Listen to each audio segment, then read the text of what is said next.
Hi viewers, మనం వచ్చేసి 5వ తరగతి తమిళనాడు గవర్నమెంట్ ఫస్ట్ టర్మ్ చూడబోతున్నాము. విజ్ఞాన శాస్త్రము సైన్స్ చూడబోతున్నాము. టర్మ్ 1లో వచ్చేసి మొట్టమొదటి లెసను పచ్చని ప్రపంచము. ఈ పచ్చని ప్రపంచంలో ఏమేమి ఉన్నాయి అనేటువంటిది ఇక్కడ చూడండి. కొన్ని బొమ్మలు ఉన్నాయి చూడండి. ఇక్కడ అడవులు ఉన్నాయి. అడవుల్లో అనేకమైనటువంటి జంతువులు ఉన్నాయి. ఆ తర్వాత ఇల్లులు కూడా ఉన్నాయి. మనం కూడా కట్టుకుని ఉన్నాము. సో ఈ యొక్క జంతువులన్నింటినీ మనము చూడగలుగుతున్నాము. ఇక్కడ అడవుల్లో నివసించేటువంటి కొంతమంది మనుషులు కూడా ఉన్నారు చూడండి. సో ఇది మేబీ జూ అయి ఉండొచ్చు, లేదా అడవులలో నివసించేటువంటి ఫారెస్ట్ ఆఫీసర్స్ అయి ఉండొచ్చు. దీని గురించి ఏంటనేది మనము తెలుసుకుందాము. జీవన గొలుసు అంటే పై పటము నుండి సూర్యునికి, మొక్కలకు, పక్షులకు మరియు మానవులకు మధ్య గల జీవన సంబంధమును గురించి తెలుసుకుందామా.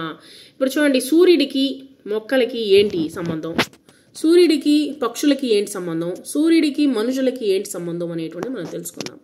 సౌరశక్తి అంటే ఏంటంటే సూర్యుని వల్ల వచ్చేటువంటి శక్తి అనమాట. సౌరశక్తి నుండి మొక్కలకు కావలసినటువంటి ఆహారమును తామే స్వయముగా తయారు చేసుకోనవచ్చును. ఇప్పుడు వచ్చేసి సూర్యుని యొక్క శక్తి వలన ఆ యొక్క చెట్లు వచ్చేసి తన యొక్క ఆహారమును, ఇప్పుడు చెట్లలో కాయలు, పూలు, తర్వాత వచ్చేసి పండ్లు అనేటువంటిది కాస్తూ ఉంటాయి. అవన్నీ వచ్చేసి ఈ యొక్క సూర్యుని యొక్క శక్తి వలనే ఇవన్నీ తమకు తాముగానే స్వయంగా సంపాదించుకుంటాయన్నమాట. సో స్వయంగా తయారు చేసుకుంటాయన్నమాట. మొక్కల నుండి లభించే ఆహారంపై సరే ఆ సంపాదించుకున్నటువంటి ఆ యొక్క పండ్లు కావచ్చు, లేదా కాయలు కావచ్చు, వాటిని పక్షులు మరియు మానవులు ఆధారపడి ఉన్నారు. వాటిని ఏం చేస్తున్నాం, మనము కోసి మనం తింటున్నాము. తర్వాత పక్షులు కూడా తింటున్నాయి. సో పక్షులు చెట్లపై గూడు కట్టి నివసిస్తున్నాయి. ఆ యొక్క అడవుల్లో వాట్ ఎవర్ ఇట్ ఈస్, ఆ యొక్క చెట్లు ఉంటే వాటిపైన నివసిస్తుంటాయి పక్షులు. సో చెట్లు నీడనిస్తుంది. సో ఈ విధంగా మనకు వచ్చేసి చెట్లు అనేటువంటిది, చెట్ల గురించి మనం తెలుసుకోబోతున్నాము. చెట్లు ఏ విధంగా ఉపయోగపడుతున్నాయి చూడండి. పక్షులకు ఉపయోగపడుతున్నాయి, తర్వాత వచ్చేసి మనుషులకు ఉపయోగపడుతున్నాయి. సో ఆ యొక్క ఆహారాన్ని మనకందరికీ అందిస్తూ ఉందన్నమాట, జంతువులకు అందిస్తూ ఉంది. సో ఈ విధంగా మొక్కలు అనేటువంటిది ముఖ్యమైనటువంటి పాత్రను వహిస్తూ ఉన్నాయి. ఇప్పుడు వచ్చేసి నేల, నీరు, సూర్యుడు, గాలి అనేటువంటిది నిర్జీవ అంశములు. వాటికి వచ్చేసి నిర్జీవము అంటే దానికి వచ్చేసి జీవం అనేటువంటిది లేదు. జీవము అంటే ఏంటంటే ప్రాణం అనేటువంటిది లేదనమాట. సో నేలకి లేదు, నీరుకి లేదు, సూర్యుడికి లేదు, గాలికి లేదు. సో ఇవన్నీ నిర్జీవ అంశములు. మొక్కలకి ప్రాణం ఉంది, జంతువులకి ప్రాణం ఉంది, పక్షులకి ప్రాణం ఉంది, మానవులకి ప్రాణం ఉంది. వీటిని ఏమంటారంటే సజీవ అంశములు అని అంటారు. పైన చూపబడినటువంటి పటము నుంచి సజీవ మరియు నిర్జీవ అంశములకు మధ్య గల జీవన సంబంధమును గ్రహించగలరా. ఈ విధంగా వేర్వేరు సజీవ మరియు నిర్జీవ అంశములను ఎన్నుకొని వాటి మధ్య గల సంబంధాలని క్రింది పట్టికలో రాయము. ఇక్కడ చూడండి, వచ్చేసి ఇక్కడ జీవన సంబంధము ఏంటంటే పచ్చిక పెరుగుదలకు నీరు అనేటువంటిది అవసరము. పచ్చిక అంటే వచ్చేసి పచ్చంగా ఉండేటువంటి చెట్లు కావచ్చు, లేదా కింద ఉన్నటువంటి గడ్డి కావచ్చు, వాళ్ళకి నీరు అనేటువంటిది చాలా అవసరం అనమాట. ఆ యొక్క జింకలు ఏం చేస్తాయి, జింకలు లేకపోతే మేకలు ఏం చేస్తాయి, ఆవులో వాటిని ఆ యొక్క పచ్చికను వచ్చేసి మేతగా ఉపయోగించుకుంటాయి అనమాట. జింక యొక్క దాహమునకు తీర్చుటకు నీరు అనేటువంటిది ఉపయోగపడుతున్నది. సో పచ్చిక పెరుగుదలకు నీరు అవసరము. ఆ యొక్క పచ్చికను తర్వాత నీటిని రెండింటిని తాగేదానికి జింక అవసరము. ఆ యొక్క జింకను వచ్చేసి వేటాడి మనము తింటున్నాము. సో ఈ విధంగా వచ్చేసి అంటే వేటగాడు దాన్ని జింకను లేకపోతే సింహము ఏదో ఒకటి వచ్చేసి వేటాడుతూ ఉందన్నమాట. సో ఈ విధంగా ఒక్కొక్కరికి ఉన్నటువంటి సంబంధం అనేటువంటిది మనము ఇక్కడ తెలుసుకున్నాము. అంటే ఏంటి, ఒకరి మీద ఒకరు ఆధారపడి ఉన్నారు అని అర్థం అనమాట. పరాగ సంపర్కము అంటే ఏంటి చూద్దాము. అరుణ్ మరియు అతని చెల్లెలు కవిత పాఠశాల నుండి ఇంటికి వచ్చారు. వారు తమ అల్పాహారమును ముగించుకొని స్నాక్స్ తిన్నారు. తిన్న తర్వాత వచ్చేసి తోటకు వెళ్ళిరి. వారు ఉత్సాహంగా టొమాటో మొక్కలకు నీరు పోశారు. నీళ్ళు అనేటువంటి టొమాటో మొక్కలు ఉన్నాయి, దానికి నీళ్లు పోశారు. కవిత, అన్నయ్య మొక్కలలో కాయలు మరియు పండ్లు ఏ విధముగా ఉత్పత్తి అగుచున్నది అని అడిగింది అనమాట. ఏ విధంగా తయారవుతుంది అని అడిగింది ఆ పాప. అరుణ్ ఒక పుష్పమును కోసి అతని చెల్లెలికి చూపించాను. అరుణ్ ఈ విధంగా చెప్తూ ఉన్నాడు. కవిత, ఇక్కడ చూడుము, ఇది పువ్వు యొక్క పురుష భాగమైనటువంటి కేసరము. ఇక్కడ చూడండి కేసరము అని అంటారు. ఇక్కడ చూడండి బొమ్మ చూడండి, ఇక్కడ వచ్చేసి కేసరము అనేటువంటి భాగము ఇక్కడ ఉంది చూడండి, బొమ్మలో ఉంది చూడండి. తర్వాత వచ్చేసి పై భాగమును ఇక్కడ వచ్చేసి పై భాగమున పుప్పాడి రేణువులు ఉంటుంది. పుప్పాడి రేణువులు అనేటువంటిది ఉంటుంది అనమాట. సో ఇది స్త్రీ భాగమైనటువంటి అండకోశము. ఇది స్త్రీ భాగము. సో ఈ యొక్క పుప్పాడి స్త్రీ అండకోశము, ఇది కీలాగ్రము, ఇది కీలము అని కూడా అంటారు. ఇది అండాశయము, దీని లోపల అండములు ఉండును. పరాగకోశము లోపల గల పుప్పుడి రేణువులు కీలాగ్రము చేరుతుంది. కీలాగ్రము లోపల చేరుతుంది. దానివల్ల నా అండకోశములో ఫలదీకరణ చెందుతుంది. ఫలదీకరణ అంటే దాంట్లో మిక్స్ అయిపోయి తర్వాత అండాశయమున పొలముగా మారుతుంది. అండము విత్తనముగా మార్పు చెందుతుంది. ఈ విధంగా తయారవుతుంది అనమాట. సో ఇక్కడ చూడండి వచ్చేసి మనము గమనించినట్లయితే ఈ యొక్క పురుష భాగము కేసరము అని అంటాము. పుప్పొడి రేణువులు ఉంటుంది. ఆ పుప్పొడి రేణువులు వచ్చేసి ఈ యొక్క స్త్రీ యొక్క ఇది అండాశయం లోపలికి వెళ్ళి అవి వచ్చేసి అండకోశములో ఫలదీకరణ చెంది అది ఏంగా మారుతుంది, మనకు పండుగా మారుతుంది అనమాట. విత్తనముగాను పండుగాను తయారవుతుంది.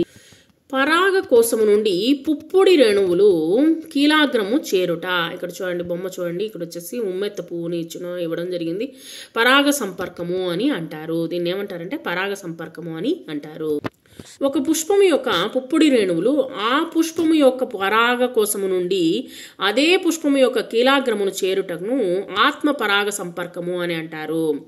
సో కవిత అన్నయ్య పుప్పొడి రేణువులు ఏ విధంగా కీలాగ్రమును చేరుతుంది అంటే ఇప్పుడు వచ్చేసి అరుణ్ అనేటువంటి వాడు చెప్తున్నాడు. తుమ్మెదలు, సీతాకోకచిలుకలు, తేనెటీగలు మొదలైనటువంటి కీటకములు పుష్పముల మీద వాలి ఎగురుచుండుటను చూసి ఉన్నాం కదా. చూడండి ఏ విధంగా అవి తానుగా వెళ్తాయా, చేతులు కాళ్ళు ఏమైనా ఉన్నాయా, లేవన్నమాట. సో ఈ పుష్పాలు వచ్చేసి ఈ పుష్పాల పైన కీటకములు వాలినప్పుడు ఎగురుచుండుటకు చూసి ఉన్నావు కదా. అలా కీటకములు వచ్చేసి ఒక పుష్పం నుండి మరొక పుష్పమునకు వాలినప్పుడు వాటి శరీరమున అతుక్కబడి ఉన్నటువంటి పుప్పొడి రేణువులు కీలాగ్రములోకి చేరుతాయన్నమాట. ఆ విధంగా వచ్చేసి ఫలదీకరణ చెంది మనకు వచ్చేసి పుష్పముగాను పువ్వుగాను లేకపోతే పండుగాను తయారవుతుంది. ఒక పుష్పము యొక్క పుప్పొడి రేణువులు అదే జాతికి చెందినటువంటి మరొక మొక్కలోకి పుష్పము యొక్క కీలాగ్రమును చేరుటను పరపరాగ సంపర్కము అని అంటారు. పరపరాగ సంపర్కము గాలి ద్వారా జరుగుతుంది. సరే, మనం ఏమైనా విత్తనాలు చల్లుతామా, చల్లము.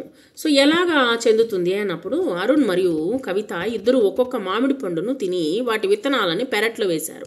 వేసిన వెంటనే ఏమవుతుంది, కొన్ని రోజుల తర్వాత అచ్చట ఒక కొత్త మొక్క పెరుగుటను కవిత చూసి అన్నయ్య ఈ మొక్క చూడు, ఇచ్చట దీన్నెవరు పాతిరి అని అడిగింది. మనము ఒకరోజు మామిడి విత్తనములను ఇక్కడ వేసాము గుర్తున్నదా అని అడిగాడు. ఆ విత్తనముల నుండి వచ్చినవే ఈ మామిడి యొక్క మొలక అని సమాధానమిచ్చాడు అరుణ్. ఇలా హఠాత్తుగా కాకుండా పొలములలో మరియు తోటలలో మనుషుల ద్వారా విత్తనములు ఒక స్థలము నుండి మరొక స్థలమునకు వ్యాపించుచున్నది. సో మనం వచ్చేసి కొన్నిసార్లు వచ్చేసి మనం ఏం చేస్తాము, మన చేతి ద్వారా మనం వచ్చేసి విత్తనాలను వేస్తే అది ఒక పెద్ద వృక్షంగా మారి లేదా మొక్కలుగా మారి తయారవుతుంది అనమాట. ఇంకొక విధంగా ఏంటనేది మనం చూద్దాం. సరే, మనం మనుషులను తీసుకెళ్ళి ఒక్కొక్క విత్తనాన్ని నాటుకుంటా వెళ్ళలేం కదా ఎప్పుడు వచ్చేసి. సో అలాంటి సందర్భాల్లో కొన్ని దగ్గరలో వచ్చేసి కొన్ని టొమాటో చెట్లు మొలుసుంటాయి అనమాట. సో ఈ విధంగా కాకుండా గాలి, నీరు, జంతువులు, మనుషులు మరియు పక్షుల ద్వారా విత్తనాలు చల్లబడుచున్నవి. ఎట్లాగ విత్తనాలు చల్లబడుతాయి, ఇప్పుడు గాలి వీసింది అనుకోండి, గాలి ద్వారా విత్తనాలు ఏమవుతాయంటే గాలికి ఎగిరి వేరే ప్రాంతంలో వెళ్ళి పడుతుంది అనమాట. సో ఆ విధంగా విత్తనాలు వచ్చేసి భూమిలోకి వెళ్ళి నీళ్లు వర్షం ద్వారా పడి ఆ విధంగా తయారవుతున్నాయి కొన్ని చెట్లు. తర్వాత నీటి ద్వారా విత్తనములు వెదజల్లుట. ఇప్పుడు వచ్చేసి కొబ్బరి చెట్లు ఉన్నాయనుకోండి, ఒక ఏమైనా ప్రాంతాలు ఉన్నాయి. సో ఈ యొక్క సముద్ర తీర ప్రాంతాల్లో ఎక్కువగా వచ్చేసి కొబ్బరి చెట్లు ఉంటాయి. కొబ్బరి కాయలు వచ్చేసి ఎవరు కొయ్యరు, అవి గాలికి ఎగిరి నీళ్ళల్లో పడి ఆ విధంగా వచ్చేసి ఆ కొబ్బరి చెట్లు వచ్చేసి వేరే వేరే ప్రాంతంలో వెళ్ళి అక్కడ మొలిసేదానికి అవకాశము ఉంది. ఆ తర్వాత ఏ విధంగా ఉంటుందంటే జంతువుల ద్వారా విత్తనాలు వెదజల్లుబడట.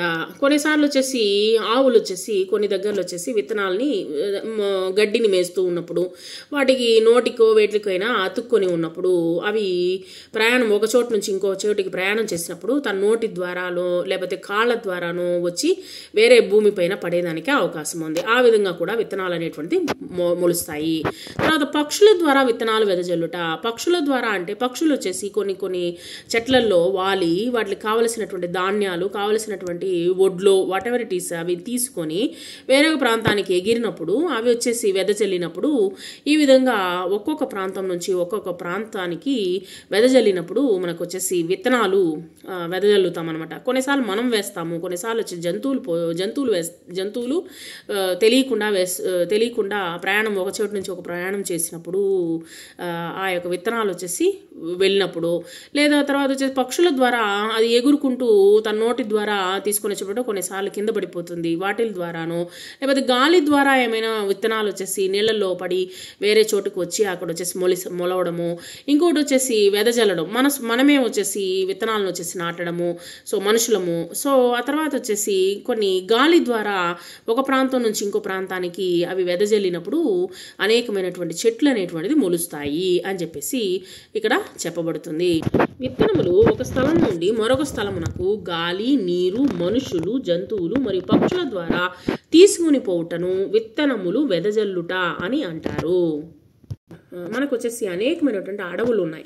అడవుల ద్వారా మనకు గాలి వీసినప్పుడు లేకపోతే వేరే ఏమైనా అదే చెప్పినట్లు జంతువులు ప్రయాణం చేసిన ఒక చోటు నుంచి ఇంకో ప్రాంతానికి ప్రయాణం చేసినప్పుడు లేదా పక్షుల ద్వారానో మనుషుల ద్వారానో విత్తనాలు అనేటువంటిది వెదజల్లడం తెలుసుకున్నాము. సరే, విత్తనములు వెదజల్లడం వల్ల అవి ఏం చేస్తాయి? అచ్చట మొక్కలు అనేటువంటిది వ్యాపించును. ఇప్పుడు మనకు కొన్ని దగ్గరలో వచ్చేసి పిచ్చి ప్రాంతాల్లో కూడా వచ్చేసి మనకు టొమాటో చెట్లు చూస్తుంటాము. టొమాటో చెట్లు ఇక్కడ ఎవరు వేశారు అన్నట్టుగా ఉంటే అది కొన్నిసార్లు వచ్చేసి కాకులు వాట్ ఎవర్ ఇట్ ఈస్ పక్షులు వచ్చేసి ఏం చేస్తాయంటే నోటి ద్వారా అవి ఆ యొక్క విత్తనాలను తీసుకొచ్చి జారి కింద పడిపోవడం వలన అక్కడ వచ్చేసి టొమాటో చెట్లు వాట్ ఎవర్ ఇట్ ఈస్ అక్కడ మొలవడం జరుగుతుంది అనమాట. సో అచ్చట మొక్కలు అనేటువంటిది వ్యాపించును. మొక్కలు కొత్త ప్రాంతముల్లో పెరుగుతుంది. మొక్కలు వచ్చేసి కొత్త ప్రాంతాల్లో పెరుగుతుంది. మొక్కల జాతులు నశించుటను రక్షించుచున్నవి. మొక్కలు వాతావరణ కాలుష్యాన్ని అరికట్టుతుంది. మొక్కలు ఎంత ఇంపార్టెంటో చూడండి. వచ్చేసి మొక్కలు ఒక్కొక్క ప్రాంతంలో పెరిగినప్పుడు దాని యొక్క ప్రాముఖ్యత అనేటువంటిది తెలుసుకొని ఆ యొక్క మొక్కలని నాటడం అనేటువంటిది చేయాలి. సరే, కొన్ని మొక్కలు వచ్చేసి మన దేశంలోనే ఆవిర్భవించినాయి అంటే లేదు. ఏ విధంగా వచ్చినాయి? కొన్ని మొక్కలు ఆవిర్భవించినటువంటి స్థలాన్ని మనము తెలుసుకుందాము. ఆసియాలో వచ్చేసి పెద్ద చిక్కుళ్ళు అనేటువంటిది ఎక్కువగా ఉండింది. ఆఫ్రికాలో వచ్చేసి కాఫీ పంటలు, ఐరోపాలో బఠానీలు, దక్షిణాఫ్రికాలో టొమాటోలు, తర్వాత వచ్చేసి బంగాళాదుంప. సరే, ఇక్కడ ఆసియాలో వచ్చేసి ఏమేమిటనేది మనము ఫస్ట్ చూద్దాము. పెద్ద చిక్కుళ్ళు, ఉల్లిపాయలు వచ్చేసి ఆసియా ఖండంలో ఎక్కువగా పండుతుంది అనమాట. ఆఫ్రికాలో వచ్చేసి కాఫీ పంట, తర్వాత వచ్చేసి బెండకాయ, పుచ్చపండు అనేటువంటిది ఆఫ్రికాలో ఎక్కువగా పండుతుంది. ఐరోపాలో బఠానీలు, తర్వాత క్యాబేజీ, ఉసిరికాయలు ఎక్కువగా పండుతుంది. దక్షిణ అమెరికాలో వచ్చేసి టొమాటో, తర్వాత వచ్చేసి బంగాళాదుంప, మొక్కజొన్న, జామ ఇవన్నీ వచ్చేసి మనము చూడగలుగుతున్నాము. పట్టికలో చూపబడినటువంటి ఆహార పదార్థాల మొక్కలన్నీ ఇతర దేశముల నుండి మన దేశమునకు ఎలా వచ్చినాయనేది తెలపగలవా? అంటే గాలి ద్వారా సోకుండొచ్చు, లేకపోతే పక్షులు ఒక ప్రాంతం నుంచి ఇంకో ప్రాంతానికి వలస వస్తుంది, ఆ సమయంలో వచ్చేసి దాని ద్వారా వచ్చి ఉండొచ్చు.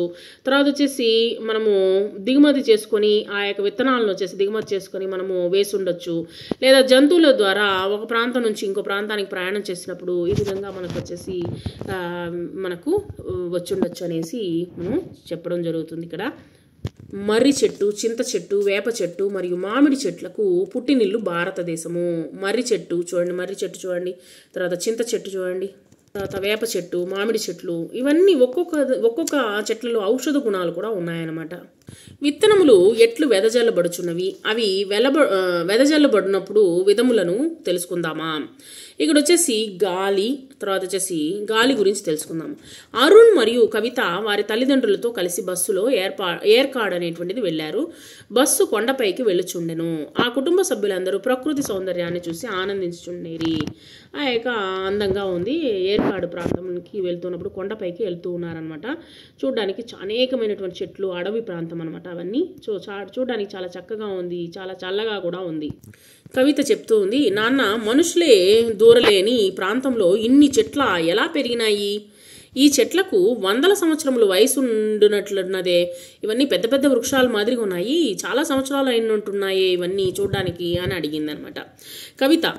మనము ప్రయాణించు స్థలమును గమనించుము.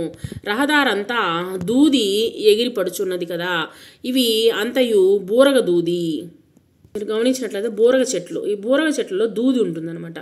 సో ఇవి చాలామంది వేస్తూ ఉంటారు, ఇళ్లలో కూడా వేస్తూ ఉంటారు. వీటి విత్తనముల ద్వారా గాలి ద్వారా వెదజల్లబడి మొక్కలుగా ఇచ్చట పెరిగి ఉన్నవి. ఇదే విధంగా కొండపైన అనేకమైనటువంటి చెట్లు పెరిగి అందముగా కనిపించుచున్నవి. సో ఒకదానికొకటి అవి వచ్చేసి విత్తనాలు వచ్చేసి గాలి ద్వారా ఎగిరి వచ్చి ఇంకో దగ్గర వచ్చేసి విత్తనాలు వచ్చేసి మొలిచాయన్నమాట. బూరగ దూది, మునగ, జిల్లేడు మొక్కల విత్తనాలు గాలి ద్వారా వెదజల్లబడతాయన్నమాట. చూడండి, ఇవన్నీ వచ్చేసి గాలి ద్వారా వెదజల్లబడి ఇవి వచ్చేసి ఒక ప్రాంతం నుంచి ఇంకో ప్రాంతంలో చెట్లుగా మొలుస్తాయి. బూరగ దూది ఈ మాదిరిగా ఉంటుంది, మీరు ఎక్కడైనా చూసినట్లయితే గమనించండి. బూరగ దూది వాటిలో వచ్చేసి మనము దూదిని ఉపయోగించుకుంటాము.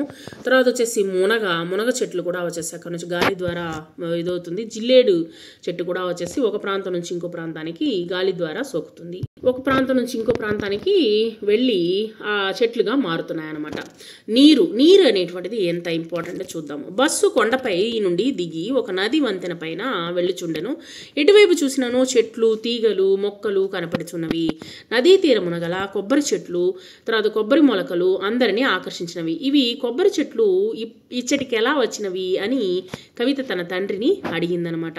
ఏంటి నాన్న ఇక్కడున్నాయి కొబ్బరి చెట్లు, ఇన్ని చెట్లు ఉన్నాయి ఏంటి, ఎలా వచ్చాయి ఇక్కడ కొబ్బరి చెట్లు అని అడిగినప్పుడు కవితకు ఆమె తండ్రి ఏమని సమాధానం ఇచ్చి ఉండెను. మనం ఇందాకే చెప్పుకున్నాం, కొబ్బరికాయలు వచ్చేసి నదుల్లో పడినప్పుడు లేకపోతే సముద్రాల వైపు పడినప్పుడు కొబ్బరి, బుడగ తామర, కలువ, తామర మొక్కలు విత్తనములు నీటి ద్వారా వెదజల్లబడుతుంది, నీటిలో పడిపోతుంది అనమాట. నీటిలో పడిపోయిన తర్వాత ఒక ప్రాంతం నుంచి ఇంకో ప్రాంతానికి ప్రయాణం చేసి నది ద్వారా ప్రయాణం చేసి ఎక్కడైతే తనకు కావాలో అక్కడ వచ్చేసి ఆ విత్తనం వచ్చేసి మొలకెత్తి అక్కడ వచ్చేసి కలువ పూలు గాను, తామర పువ్వులు గాను, లేకపోతే బుడగ తామర చెట్లు గాను, తర్వాత కొబ్బరి చెట్లు గాను మొలకెత్తుతాయన్నమాట. సో ఈ విధంగా వచ్చేసి మనకు నీటి ద్వారా కూడా వచ్చేసి మనము చెట్లు అనేటువంటిది మొలకెత్తుతాయి. మీరు చూడండి, కొబ్బరి చెట్టు, తర్వాత బుడగ తామర, తర్వాత కలువ చెట్లు మీరు చూసుంటారు. చాలా నదుల్లో మామూలుగా వచ్చేసి నీళ్లు తేలి ఉన్నటువంటి ప్రాంతాల్లో, మంచిగా ఉన్నటువంటి ప్రాంతాల్లో వచ్చేసి చక్కగా మొలుచుంటాయి అనమాట కలువ, తామర పువ్వులు. మనం ఏం నేర్చుకున్నాము, ఒకటి వచ్చేసి గాలి ద్వారా వస్తుందని చెప్పుకున్నాము, తర్వాత వచ్చేసి నీళ్ల ద్వారా వస్తుంది అనుకున్నాము, విత్తనాలు ఒక ప్రాంతం నుంచి ఇంకో ప్రాంతానికి పోతాయి అని చెప్పుకున్నాం కదా.